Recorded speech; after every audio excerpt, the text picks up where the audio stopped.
오늘 함께 은혜를 주고받을 말씀 빌립보서 4장 20절로 23절입니다.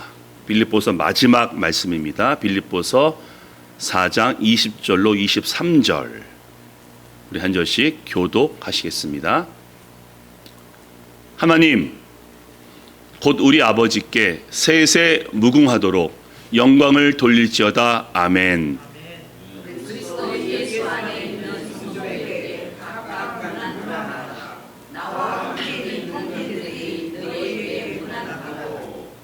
모든 성도들이 너에게 문안하되 특히 가이사의 집 사람들 중 몇이니라.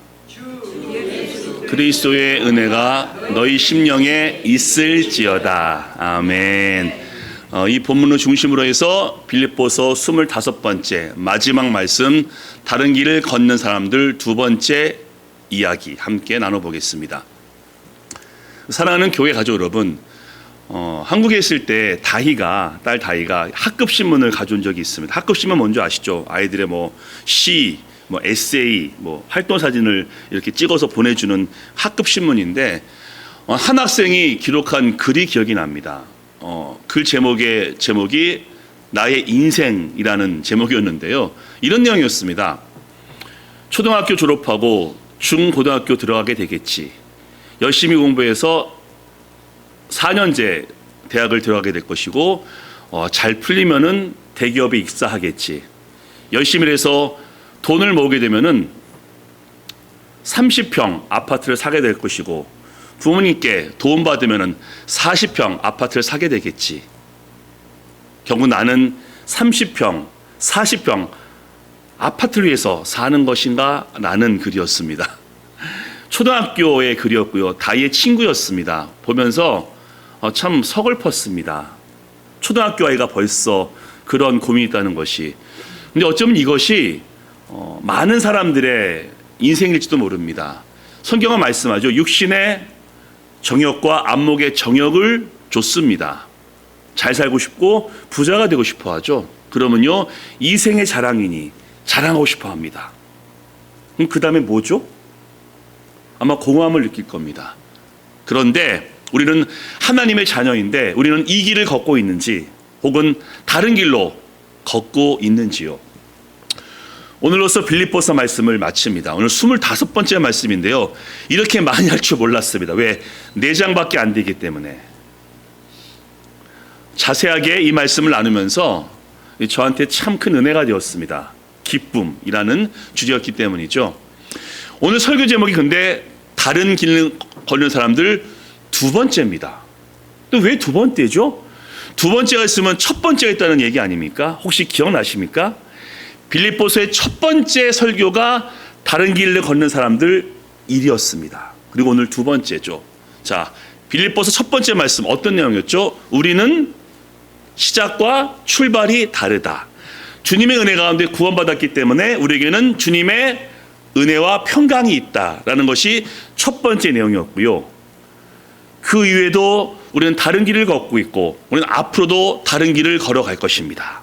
그럼 우리에게 주어진 다른 길은 과연 무엇이겠습니까? 자, 첫 번째입니다.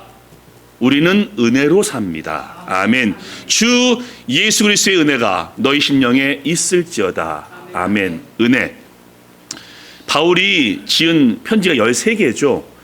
로마서부터 빌레몬서까지 읽어보시면요, 아마 눈에 띄실 겁니다. 공통점이 있죠. 첫 번째는 믿음으로 구원받는다라는 것이 이 바울의 중요한 신학입니다. 그 전까지는 바울도 이렇게 착각했죠. 율법과 행위와 할례로 구원받는다. 그런데 하나님의 기준에 도달할 인간이 어디에 있겠습니까? 그래서 하나님께서 은혜 가운데 믿음으로 구원받게 했고, 바울은 그것을 붙잡고서 율법주의자와 싸웁니다. 믿음으로 구원받는다. 어떤 인간도 선행으로 구원받지 못한다라면서 영적 싸움을 했죠. 그리고 또 뭐가 등장하죠? 은혜. 바울 서신이 13권입니다. 그리고 86장이거든요. 그런데 은혜가 95번 나옵니다. 95번. 그러면요, 바울 서신 각 장마다 최소한 한 번은 은혜가 나오는 겁니다. 자, 빌립보서 4장이라고 했죠? 그럼 은혜가 몇 번 나왔을까요? 4번. 한 장에 한 문꼴로 은혜가 나옵니다. 그럼 은혜가 뭐죠? 은혜가 뭔지 너무나 범위가 광대해서 제가 함부로 설명할 수 없는데 이렇게 말하고 싶습니다. 하나님께서 우리에게 주시는 모든 좋은 것이라고 은혜를 정의하고 싶습니다. 특별히 가장 큰 은혜는 우리가 은혜 받은 것. 너희가 그 은혜로 인하여 믿음으로 말미암아 구원을 얻었나니 하나님의 선물이요 자랑치 못할 것은 선행과 행위로 말미암지 않았다라고 말씀하기 때문입니다. 그래서 우리가 하나님의 은혜 가운데 믿음으로 구원받은 것이 가장 큰 하나님의 선물이자 은혜입니다. 그래서 어렸을 때부터 교회를 다녔는데요, 교회에서 가장 많이 들은 말이 은혜라는 말이었던 것 같습니다. 은혜. 그럼 동감이 되죠. 은혜가 뭔지 알기 때문에. 근데 제가 어렸을 때는 좀 그 말이 좀 이해가 안 될 때가 있었습니다. 어떤 때냐면요, 교회 집사님 중에서 막 사업을 잘하는 분이 있으시지 않습니까? 그럼 여쭤보는 거죠. 집사님, 사업을 잘하세요? 이렇게 얘기하면요, 하나님의 은혜입니다라고 얘기합니다. 어떤 분은 믿음에 너무나 뜨거우시고요, 기도, 말씀, 이 경건의 모습이 본이 됩니다. 그래서 여쭤보죠. 비결이 뭡니까? 하나님의 은혜야라고 얘기합니다. 또 어떤 분은요, 가정이 너무 화목하고 자녀가 잘 성장했습니다. 이유를 물어보죠. 하나님의 은혜라고 얘기합니다. 어떤 말은 알겠지만요, 좀 그 말이 좀 저는 어렸을 때 이해가 안 됐습니다. 하나님의 은혜로만 되면은 우리는 가만히 있고 하나님의 은혜만 열심히 사용하면은 사업도 잘 되고 가정도 화목하고 믿음도 좋아지는 것인지 제가 조금 궁금했습니다. 물론 지금은 그 말이 뭔지 압니다.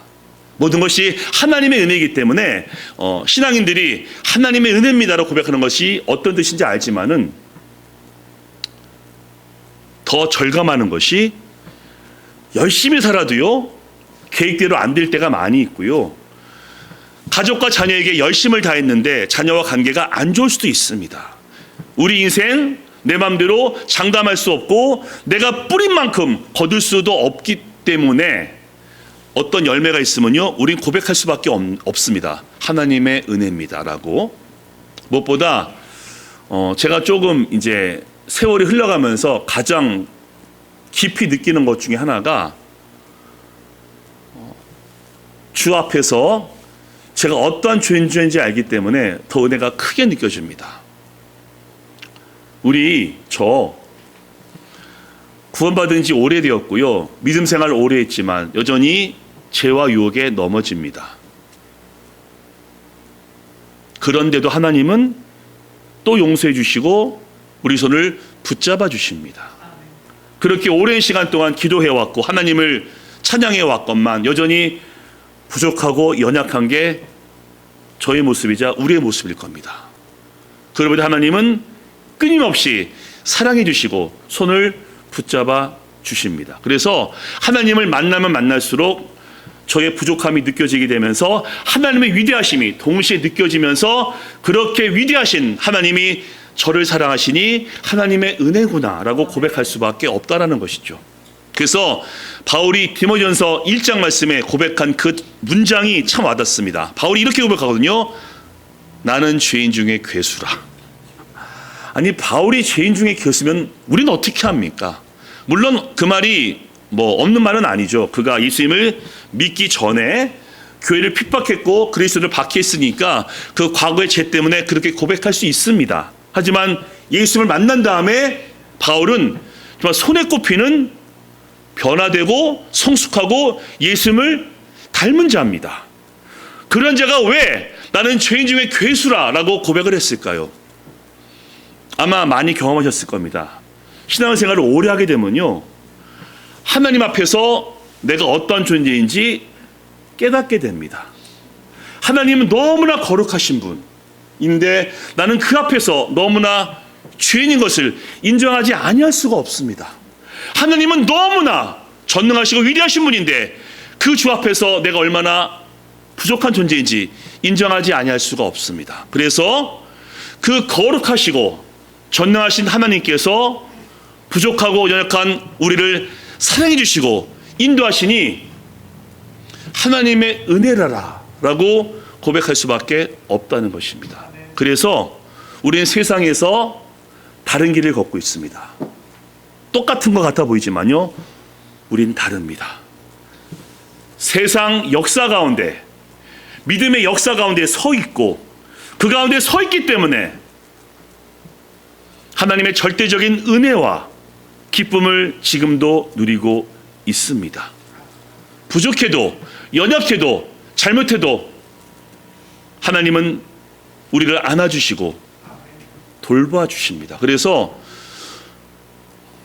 어렸을 때랑 젊었을 때랑 지금을 제가 비교하면요, 하나님은 점점 더 커 보이면서 그 주 앞에서 나는 너무나 작은 존재임을 인정하면서 하나님, 이러한 저를 사랑하시고 써주시니 감사합니다 라고 고백하게 됩니다. 그래서 우리는 다른 길을 걷고 있습니다. 왜? 하나님의 은혜 가운데 살고 있기 때문에. 이 시간 이 예배를 통해서 하나님의 은혜가 넘치기를 다시 한번 축복하며 우리는 그 은혜 속에서 다른 길을 걷고 있음을 믿으시기 바랍니다. 아멘. 그럼 두 번째 뭘까요? 두 번째는요, 우리는 영광을 위하여 삽니다. 아멘. 자, 20절 말씀에 나와 있죠. 하나님 곧 우리 아버지께 세세 무궁하도록 영광을 돌릴지어다. 아멘. 영광. 성경에 영광이 몇 번 나올 것 같습니까? 굉장히 많이 나오더라고요. 약 400번. 근데 영광은 보통 우리가 생각할 때 하나님께 영광, 하나님의 영역이라고 생각합니다. 하나님께 영광과 찬송과 존귀를 올려드립니다. 그럼 우리가 할 일은 하나님께 영광을 올려드리는 것. 예배하고 하나님을 찬양하면서 영광을 올려드리고 있습니다. 근데 우리는 영광을 못 받는 겁니까? 하나님께 영광만 돌리고 우리는 영광과 상관이 없는 겁니까? 아니요. 우리도 영광을 얻습니다.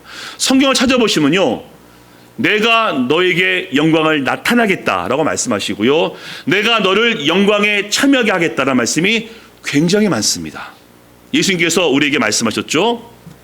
나사로 소생시키시면서 이 역사를 통해서 하나님 아버지가 영광을 받으시고 나도 영광을 얻는다라고 말씀하십니다. 그래서 우리 그리스도인들 하나님께 영광을 돌리면서 우리도 그 영광을 누리게 됩니다. 아멘. 특별히 이 영광이요, 왠지 미래일처럼 보일 수도 있습니다. 천국에서 얻게 될 영광, 마지막에 완성되어질 영광. 그럼 지금 오늘 여기서는 영광을 경험하지 못하는 게 아니죠. 이미 예배 가운데 하나님의 영광을 우리가 경험하고 있고요, 기도 응답을 통해서 하나님의 영광을 맛보고 있고요, 살아서 역사하는 하나님의 말씀으로 우리 영광에 동참하고 있습니다. 그리고 영광을 통해서 우리는 영적 자부심과 영적 자신감을 얻게 됩니다. 다시 말씀드립니다. 하나님의 영광을 통해서 우리는 영적 자신감과 영적 자부심을 얻게 됩니다. 어떻게 해요? 자, 아까 은혜는 거룩하시고 전능하신 주 앞에서 내가 얼마나 부족한 존재임을 깨닫고 그 하나님이 사랑하시니 은혜로다라고 고백하는 거라고 말씀드렸죠. 나 같은 죄인 살리신 주 은혜 놀라와. 이게 은혜죠. 영광은요, 은혜를 경험한 자가 하나님을 통해서 내가 어떤 존재인지, 즉 하나님의 은혜 가운데 죄인이 의인이 되었고 하나님이 영광스러우시니 우리도 영광스럽고, 하나님이 위대하시니 우리도 위대하고, 하나님이 존귀하시니 우리도 소중한 존재임을 믿는 것이 영광의 은혜입니다. 왜요? 어떻게 하나님과 똑같지는 않겠지만은 영광을 경험할 수 있는 겁니까? 이유는 간단합니다. 구원받았기 때문에, 하나님의 자녀이기 때문에 우리는 영광을 얻습니다. 우리의 모습이 어떠하든 상관없습니다. 지금도 넘어지고 실수하고 자신감도 없고 열등감도 많이 있고, 어떤 때는 내가 하나님을 안 믿는 분들보다 더 못 사는 것처럼 보일 수 있지만 하나님이 주신 은혜와 영광은 우린 결코 빼앗기지 않습니다. 왜 그럴까요? 야곱아, 너를 지으신 하나님이 지금 말씀하시느라. 이스라엘아, 너를 지으신 창조주가 말씀하시느라. 너는 두려워 말라. 내가 너를 구속하였고 너를 지명하여 불렀나니 너는 내 것이라. 아멘. 라고 말씀하셨기 때문에 우리 상태가 어떠하든지 우리의 마음이 어떠하든지 혹 죄를 지어서 넘어 있을지라도 우리에게 주어진 구원과 영광은 결코 빼앗기지 않는 것을 믿으시기 바랍니다. 그래서 교만이 아닙니다. 교만이 아니라요, 영적 자부심과 자신감을 우리는 가지셔야 됩니다. 나는 영광스러운 하나님의 은혜로 부어받은 영광의 자녀이다 라고 말이죠. 우리 하나님은 위대하시고 전능하시고 거룩하시고 영광스러우신데 하나님의 자녀는 우리가 위축되고 넘어지고 쓰러지고 심지어 나는 아무것도 아니야 라고 하면 하나님이 서운해하시겠죠. 하나님 말씀하시거든요. 나는 너를 그냥 사랑한다. 이유 없어. 왜? 구원받았기 때문에. 이미 하나님의 자녀가 되었기 때문에 우리 상태가 어떠하든지 하나님은 사랑하신다 라고 말씀하시면서 지금도 예배를 통해서 삶을 통해서 영광을 보여주십니다. 이 영광을 확신하면서 다시 한번 영적 자부심을 갖게 되시기를 두 번째로 축복합니다. 아멘. 자, 제가 이제 은혜, 영광을 나눴죠. 이 두 부분은 하나님의 영역입니다. 이제 우리가 할 일이 하나 있습니다. 이제 오늘 빌립보서 본문의 결론, 빌립보서 전체 결론을 함께 드리고 싶으니 바로 세 번째입니다. 세 번째, 우리는 서로 문안, greeting 해야 합니다. 자, 말씀 보시겠습니다. 그리스도 예수 안에 있는 성도에게 각각 문안하라. 나와 함께는 형제들이 너희를 문안하고 모든 성도들이 너에게 문안하되 특히 가이사의 집사람들 중 몇이니라. 아멘.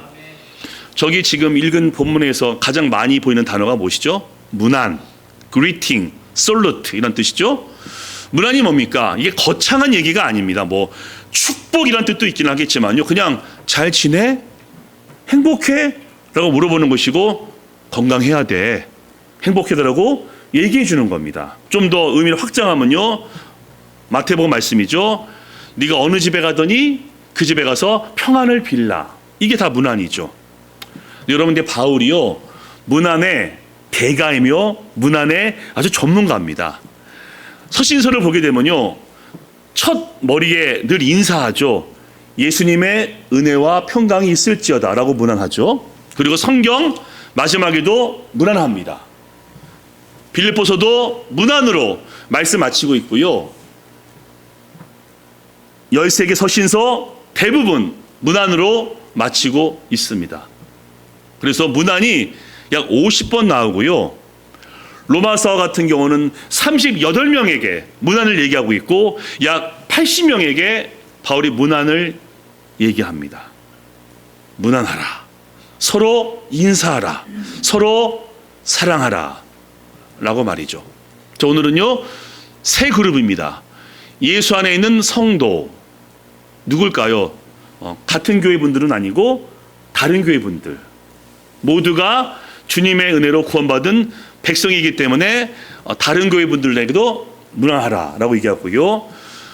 너희에게 문안하고, 이 빌립보 교회죠. 빌립보 교회. 그러니까 전체 큰 그리스도인에서 빌립보 교회. 근데 그 중에 특징이 있습니다. 가이사의 집 사람들 중 몇이니라. 이게 굉장히 의미 있는 그런 문안인데요. 가이사가 누군지 아시지 않습니까? 로마 황제 카이서, 케사르. 그 집 식구 중에서 예수를 믿는 분이 있는 것 같습니다. 그러면요, 이 복음의 능력이죠. 로마 제국이 아무리 기독교를 박해했지만은 로마 황제 가족 중에 누군가가 예수님을 믿고 있는 겁니다. 그 사람들에게 문안하라. 또 하나가 있습니다. 집 사람들이기 때문에 그 집에 살고 있는 모든 사람들일 수 있고요. 그러면 황족도 있고 귀족도 있고 그 집에서 일하는 노예도 있을 수 있습니다. 왜? 복음이 증거되어서 귀족도 믿었지만은 노예들도 믿었기 때문입니다. 근데 바울이 선포하죠. 귀족이건 왕족이건 평민이건 노예이건 그리스도 예수 안에서 구원 받았으면은 모두 가족이며 형제이고 자매이니 문안하라라고 격려하고 있는 것입니다. 그러니 얼마나 이게 위대한 고백입니다. 계급이 있고 신분이 있는데 그리스도의 복음은 그 모든 것을 무너뜨리고 평민이건 노예건 귀족이건 왕족이건 모두 형제 자매가 되어서 문안하라라고 교훈하고 있으니 이게 복음의 능력입니다. 그럼 오늘 본문의 기초에서 우리는 무엇으로 문안해야 될까요? 은혜와 영광입니다. 은혜와 영광으로 서로 문안하십시오. 은혜는요, 평상시에 형통할 때, 좋은 일이 많이 있을 때 은혜로 서로 문안하는 겁니다. 하나님의 은혜가 있기를 소망합니다 라고 말이죠. 영광은요, 살다 보면은 우리가 참 어려운 일이 많이 있습니다. 마음이 상하고 삶이 어려워질 때 소망이 필요하지 않습니까? 그때 격려하는 것이죠. 하나님의 영광이 함께 있기를 바랍니다 라고 말이죠. 그래서 이 교회가 있는 것이고요, 우리 교회 가족이 있는 겁니다. 하나님의 은혜와 영광을 우리가 찬양하죠. 그게 예배입니다. 하나님의 은혜와 영광을 우리가 전파하죠. 그게 전도이며 선교입니다. 그리고 하나님의 은혜와 영광을 서로 나눕니다. 그게 뭐죠? 교제이며 친교입니다.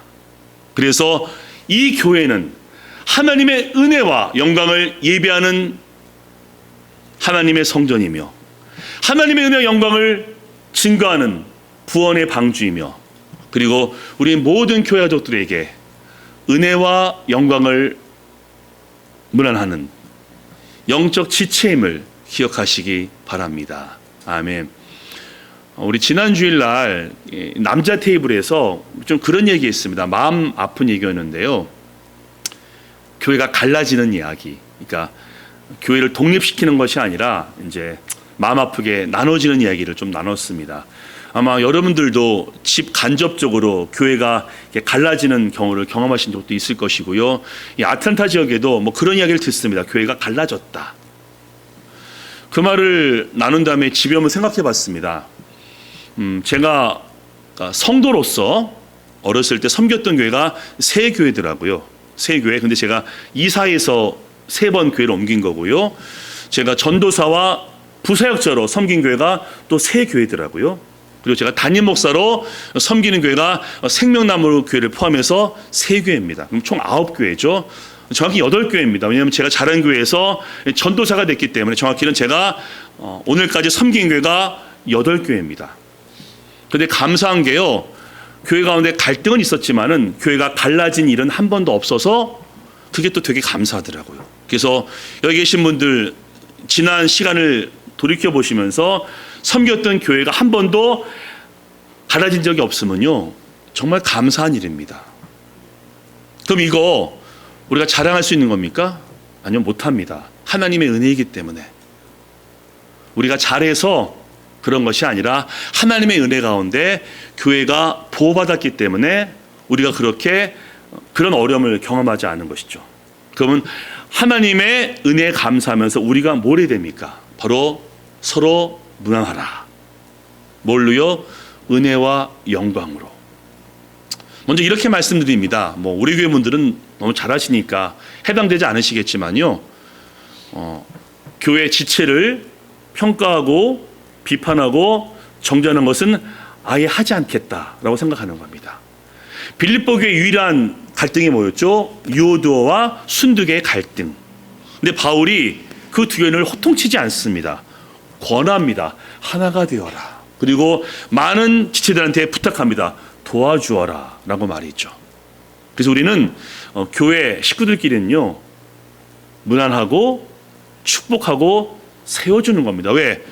하나님께서요 우리에게 형제를 정죄하고 자매를 비판할 권한을 주지 않으셨기 때문입니다.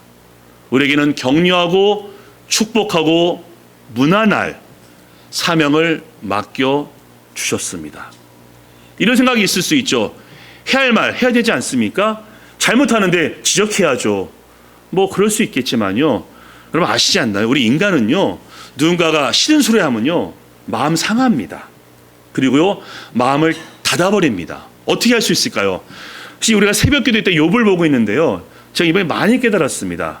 세 친구 엘리바스, 소발, 빌닷이 욥에게 많은 말을 하지만요. 욥이 마음을 닫아버립니다. 그래서 너 잘못했어. 너 회개해. 라고 지적하는 것은 효과가 없구나 라고 생각합니다. 오히려 권면해주고 위로해줄 때. 그래서 우리가 우소부화 기억나지 않습니까? 바람이 막 불면 옷을 더 조이는데 햇빛이 쨍하니까 옷을 벗지 않습니까? 바로 좋은 말, 격려의 말, 축복의 말이 상대방을 감화시키고 마음을 열게 해줍니다. 그래서 우리가 이 교회에서 이제 평생 믿음 생활 터인데 우리 서로 보면서 할 일은 문안, 축복, 격려, 무엇으로요? 은혜가 있기를 소망합니다. 당신에게 영광이 있기를 소망합니다. 입니다. 바로 그것으로 바울이 빌립보서를 우리에게 마무리하고 마치고 있습니다. 그래서 이 시간 다시 한번 우리 모든 우리 교회 식구들에게 하나님의 은혜가 넘치시기를, 하나님의 영광이 충만하시기를 소망하면서 그 은혜와 영광 가운데 형제를, 자매를 존중히 여기시고 문안하시기를 주님의 이름으로 부탁드립니다. 아멘. 자, 마지막 말씀할 게 있습니다. 마지막 말씀 읽습니다. 자, 시작. 마지막으로 말하노니 너희가 다 마음을 같이하여 동정하며 형제를 사랑하며 불쌍히 여기며 겸손하며 악을 악으로 욕을 욕으로 갚지 말고 도리어 복을 빌라. 이를 위하여 너희가 부르심을 받았으니 이는 복을 이어받게 하려 하심이라. 아멘. 하나님의 은혜, 하나님의 영광으로 문안하시고 축복하시기를 다시 한번 부탁드립니다. 아멘. 이번 적용입니다. 이번 적용 다 있습니다. 시작. 우리는 은혜로 살고 영광을 위해 산다. 아멘. 은혜와 영광. 두 번째 있습니다. 시작. 교회 가족을 은혜와 영광으로 문안하자. 아멘. 이제 우리 모든 교회 식구들 이미 하나님의 은혜를 많이 경험하셨지만요. 또 한 번 하나님의 은혜가 넘치시고 삶에서 영광을 경험하시면서 그 은혜와 영광을 또한 기쁨을 우리 교회 식구들에게, 가족들에게, 또한 세상 가운데 나눠주는 복된 삶 되시기를 예수님의 이름으로 간절히 축원합니다. 아멘.